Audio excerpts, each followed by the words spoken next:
S Lighty on the mic. Got a story for you of two lighties who collided, making dreams come true. Now we're creating a new journey, and we want to bring you, cause it ain't all about us, it's all about you too. We'll be repping while we step in lifestyle, culture and bants.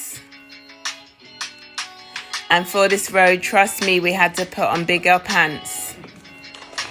So tune in and show love so we can love you right back. Hope you already got that loving in this fleeky intro track. When madness steals you away, we're gonna bring you right back. Now here's two lighties coming through. Get your popcorn, cause we've got you.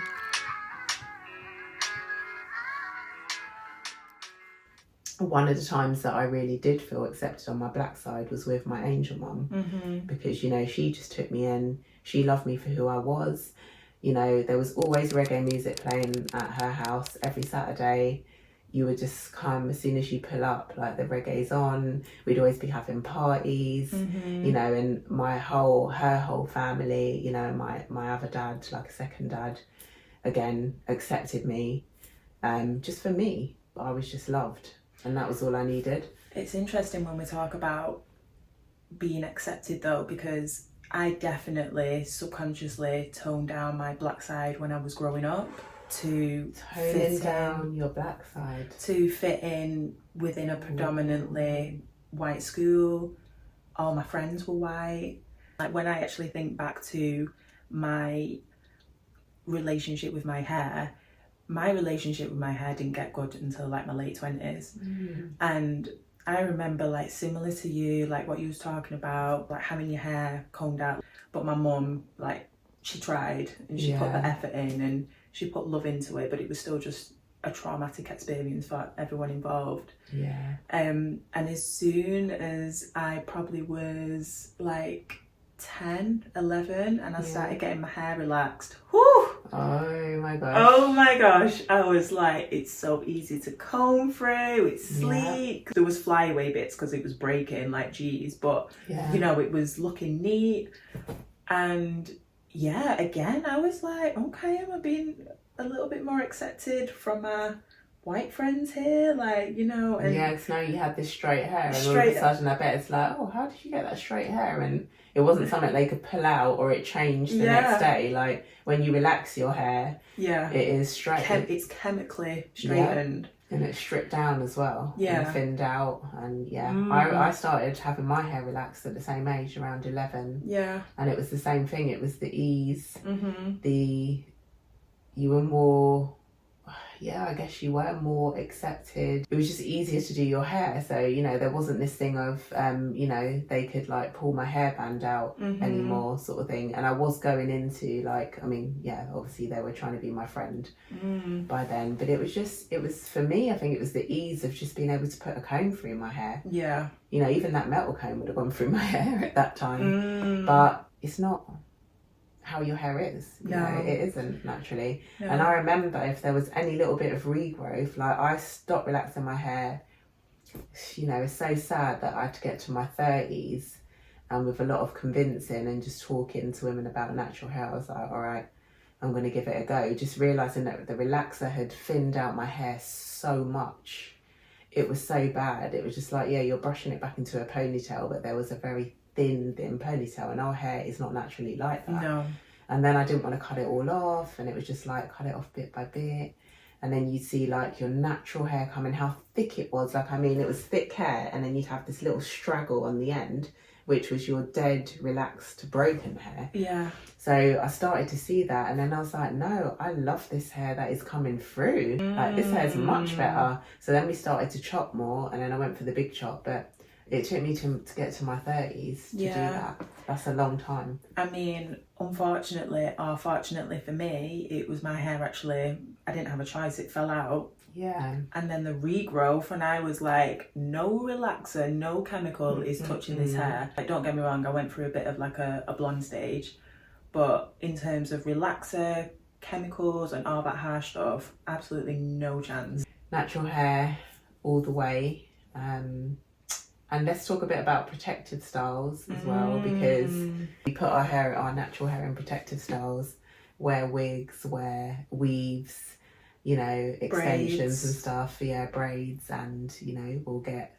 like knocked for it. And it's quite a big topic and a big thing out there. But, you know, that's a great trait and thing about us, is that we can wear our hair in so many different ways. Absolutely. And it's a beautiful thing. And it's a form of expression. Yeah. You know, to rock our hair in different styles, like, it's a expression and it's a blessing. Yeah. That we can do. No, it definitely is. And we can do a lot more with our hair. You know, we can have it curly, we can have it straight, we can do all kind of braids, we can do loads of different stuff with it. We can manipulate it so many ways, and it's strong. Yeah. You know, but once you relax it, I think relaxing strips off like 2 layers, so it's not strong after that. So these are all the chemicals and things that, you know, have not been made by a black person. And we should not be using them in our hair. Like, relaxer is bad. So bad. You know, and there's been a lot of noise around relaxer at times, which I think has sort of been brushed aside or pushed back, about how it will be damaging black women's bodies as well as their hair. Yeah. People getting burns, people getting sick.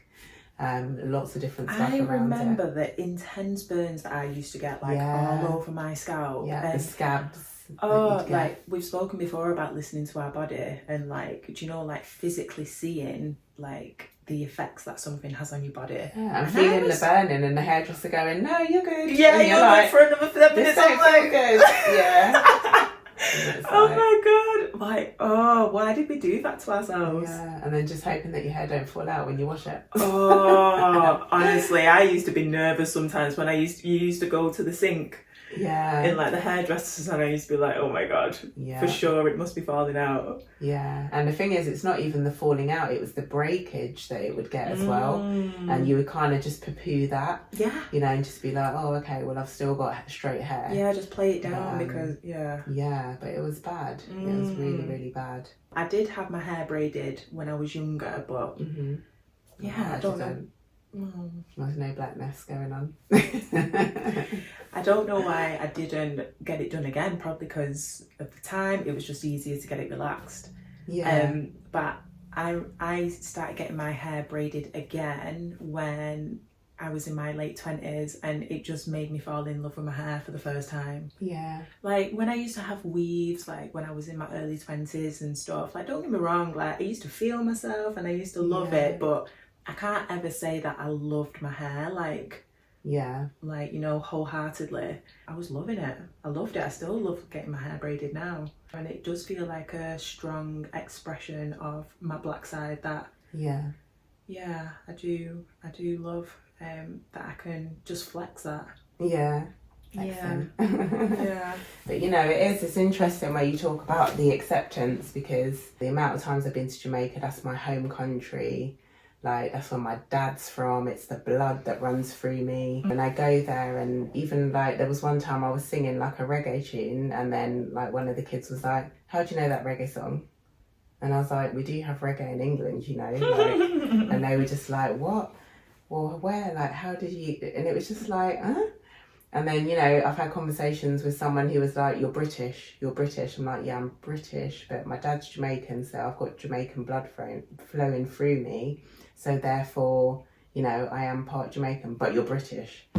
And, you know, it was just kind of like, why are you putting a label on it? Why are you telling me who I am? I was born in Britain, yes, but I'm of Jamaican and Irish heritage. And, you know, as well as being a Brit.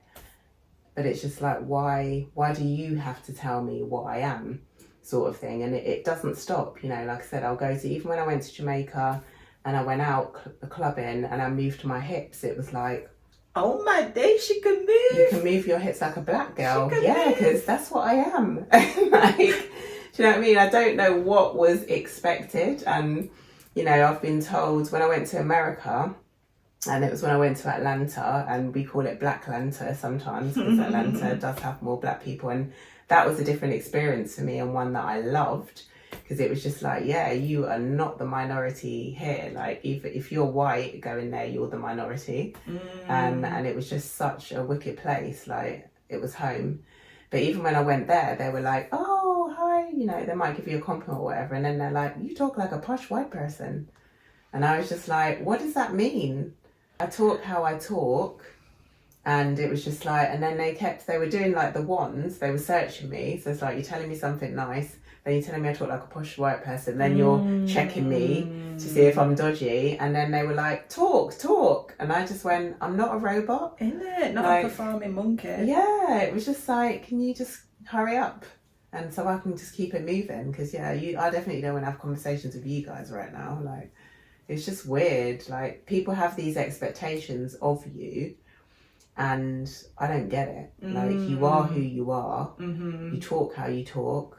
You act how you act. And why does it have to be defined by a colour? Why do you have to be acting white or acting black? But, you know, there's always somebody telling you what you are. And it gets on my nerves.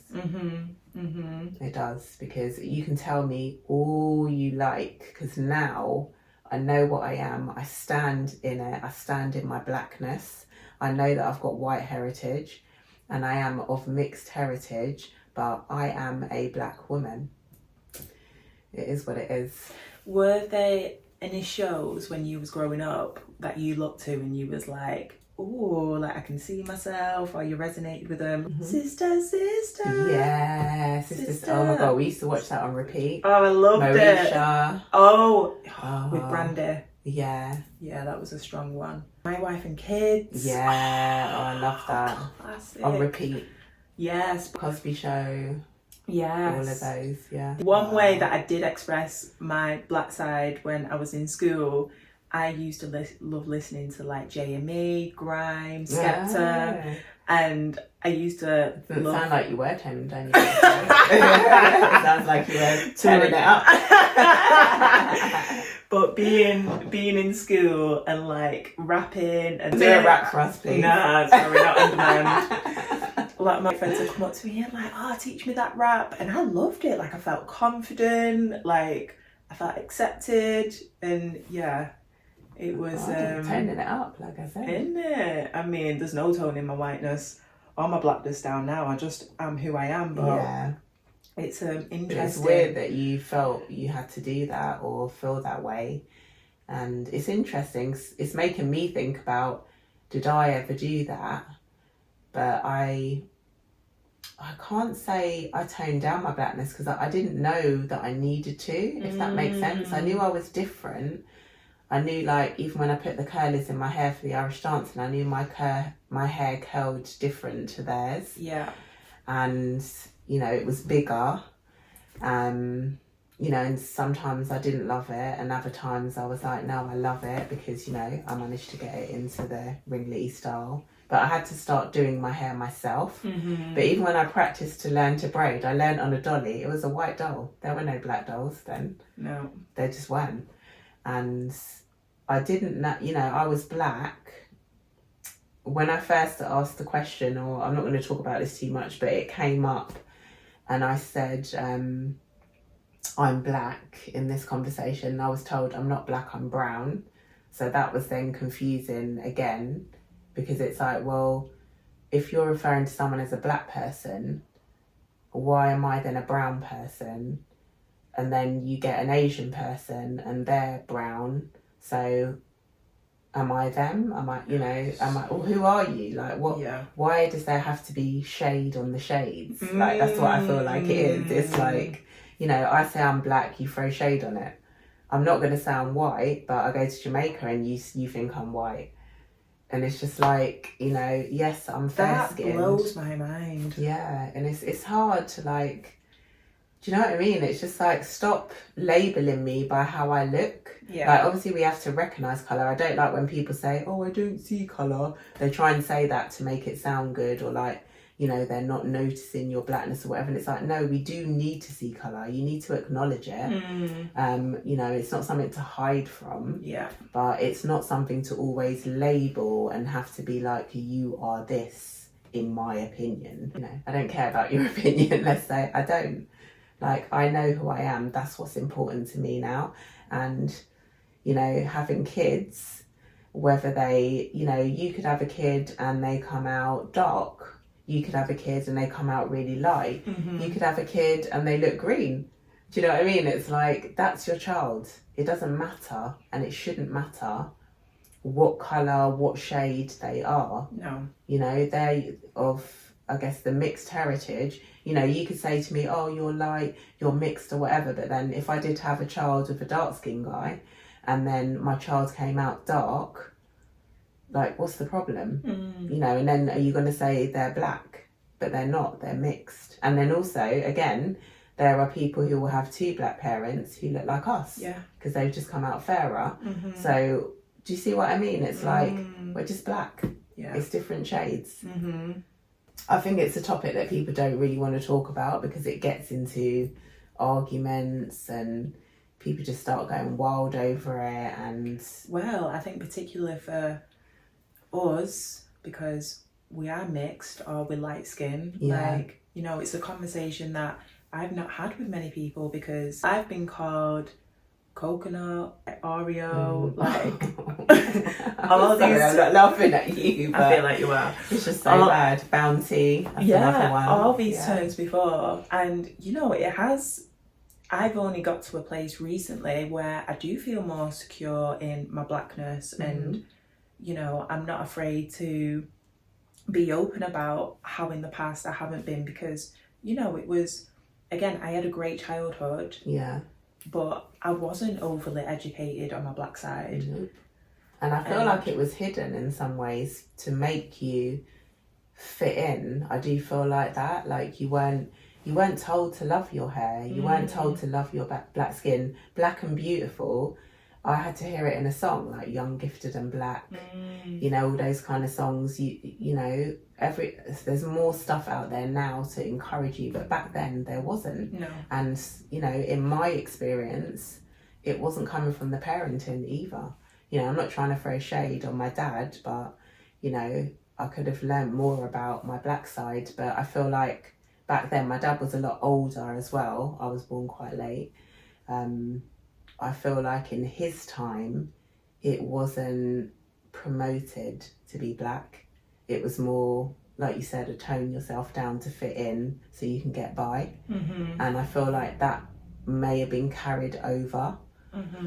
And yeah, it was just, you know, it was later on I learned about my history, and it was very late. It was in my 30s where I really started to learn about history, that there was a Black Wall Street, you know, and they burnt it down, and that there weren't only black slaves, there were white slaves as well. And it was just like, I remember my mouth just being on the floor, just learning all this stuff, but being so happy that I now knew more about my culture, and that it wasn't just what you learned in school. And what you learned in school, you learned about the Romans and war, and that black people were slaves. That was history. That was my history lesson, where I remember. And you're just like, you're seeing black people and they're being tortured, and this is being taught in a school. And, you know, and then you come out of that class, and then, you know, you've got the white kids joking about it and calling you, you know, kunta kinte or something like that, and thinking that it's funny.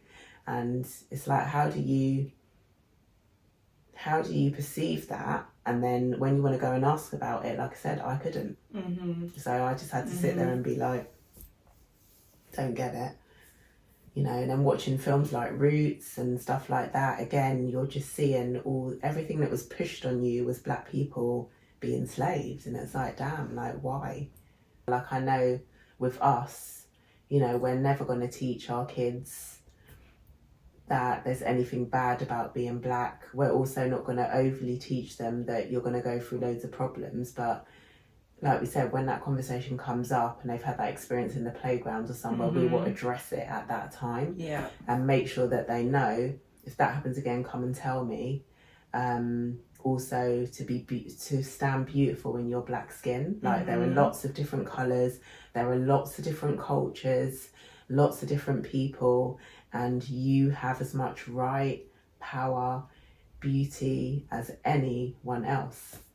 You know, like, we're all one. We've got different cultures, different foods that we eat. You know, like, this whole light skin privilege and light skin, it's not just in our culture as well. You find it in Asian culture with castes and things like that. So it's not just in black culture, but it is a big thing in black culture. And you know, I just sit here and I'm going, where's the privilege? Yeah. You know, and it is a hard one as well, because if you're going to say, oh, someone gives me privilege because of the colour of my skin, like, how am I going to know that I'm getting that privilege because of the colour of my skin? Like, if we go to a job interview and I got hired over a darker skinned person because I'm lighter skinned, you know, do I now need to be going into that interview, and when I go, have you got any more questions, do I have to go, oh, just one more, did I get this job because I was light skinned over it? Do I have to now add that to my questions? Because obviously if I knew that person was giving me a job because of the colour of my skin, I would tell them to get lost. I'd be like, yeah, don't need that job.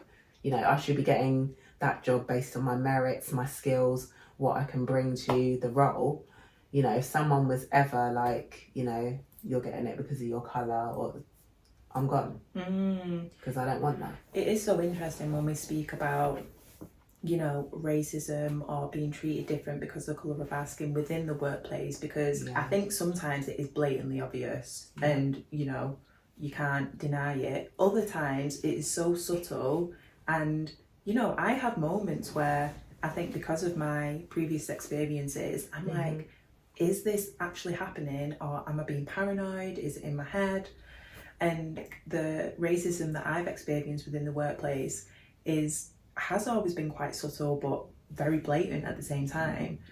But subtly delivered in a way that you can't say too much about it. You're not arrogant, you're not stupid, you know what you've said. I remember I was in a workplace and I was trying to advocate for more black mixed models to be used within the advertising. And when I presented this, the response that I got from my manager was, oh yeah, some of them are quite pretty, aren't they? Some of them. And I remember the guy that I worked with at the time, I was fuming when I came out, and he eventually was just like, you know, you're just gonna have to let it go. And I was like, she looked in my eyes and was like, some of them are quite pretty though, aren't they? And I was like, you can see the colour of my skin right now, and you can see the colour of the skin of the models that I'm... And why are they a them? Oh, now and only some of them, like, how dare you? Like... Yeah, I've obviously not got over that moment, but she treated me different, and in that moment I was like, yeah, that's the confirmation that I need, that you are racist. Yeah, and I can also think back to an experience where I was working in a workplace, but I was contracting there. So then they eventually said to me, right, we're going to create a role for you. So I was now like in a meeting with the lady who was head of HR, and she was the head of HR, but I would say she's the head of HR because she was married to the guy who ran the business. One of them. So she was just given that role. Okay. And in conversation, she looked through like my CV and stuff, and she was like, oh, you know, I don't see like your university on here. And I said to her, oh, it's because, you know, I didn't go to university. And a lot of people don't normally point it out. They normally just assume that I have gone to uni, just because of the jobs that I do. And I just went straight into work, felt like I had to explain myself a bit. And she then went on to say, oh, I was just surprised because, you know, you're quite well-rounded for a... And then she stopped, and I went, you know, it's that awkward moment. And she was like, oh, you know what I mean? And I went, no, actually I don't. Would you mind elaborating? And she went, oh, and it was just like rabbit in headlights kind of thing. And she just went, oh, you know, let's just move on. And I just was like, wow. And I know what she meant. She wanted to say you're very well-rounded for a black person. And obviously that wouldn't have been appropriate. So she quickly, you know, backtracked. Oh and was what is like, wrong with people? Yeah, what do you expect a black person to be like, sort of thing? Yeah. You know, and to be honest, there weren't any black people in the company. I literally was, you know, the only one. And I went in and I wouldn't call it causing trouble, but I just stood my ground and I was me. And I've always been like this in workplaces, you know, and this is another part of the angry black woman label that you can get. But I've never changed myself. And toned myself down. When it's come to being assertive as opposed to being the angry black woman, you know, there are times when you get that. But I'm not going to tone myself down for anyone, you know. With me, I just feel take it or leave it. I am assertive when I need to be, and there will always be a reason for that. But, you know, I'm going to walk into my workplace in my blackness, and I don't really get into, you know, like how many white people are there any black people here? Obviously, I will acknowledge it. Like I was saying earlier, I will have a look around to be like, is it diverse? Always. Kind of thing. But I'm not going to be like, oh, you know, I'm the only black person here, it's going to be a problem or whatever. I'm here to work, get my money, and that's it. I can't help it. Anytime I go into, not anytime, slight exaggeration, I am dramatic, but if I'm in a setting, I will have a little bit of a scope round. Yeah. The majority of the time. And I'm like, okay, like, there's no other black person here. Yeah. Like, it's just something natural that happens to me now.